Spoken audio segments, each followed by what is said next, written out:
On the island of Sodor, there are several types of engines. However, none are so small, or is quite old, as the Skarloey Railway. The railway has been running for more than 100 years, and while there are several engines that have worked for the railway, none are as adored as Skarloey and Renee's. The engines have been on the railway since day one, and nothing particularly frightens them anymore. However, that wasn't always the case. In fact, a long time ago, there was a particularly bad storm on the island. A vicious one that also attacked the small little railway, particularly the old bridge that crossed the deep valley. Skarloey didn't see the damage until it was too late. "Help!" he yelled.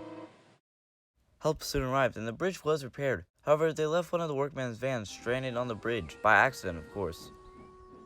Skarloey was sent up to retrieve the van, however he did still not fully trust the bridge. It unnerved him with how the bridge seemingly swung side to side, and how the fall looked higher and higher with every time he looked down. And thus, despite his driver's reassurance that the bridge was safe to cross, Skarloey didn't. Skarloey came back to the sheds where the thin controller was waiting for him, and he was cross. "Since you clearly can't cross the bridge, you'll be stationed here to shunt trucks in the yard while Renee's goes and retrieves the van." "Yes, sir. Right, sir," said Renee's, while Skarloey looked more ashamed than ever. When Renee's went to collect the van, there was trouble. "Aw man, my valve gear jammed. Hope that doesn't happen again." Skarloey was shunting trucks when the thin controller approached him. "Renee's broke down while retrieving the van. Can you go get—" "Yes, sir. Right, sir." And without skipping a beat, Skarloey headed towards the bridge.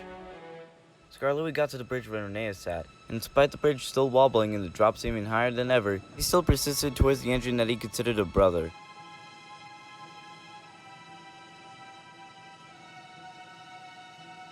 Eventually, they coupled up to one another and crossed off the bridge. Skarloey now no longer fears the bridge. And why should he? After all he's been through, what's the reason?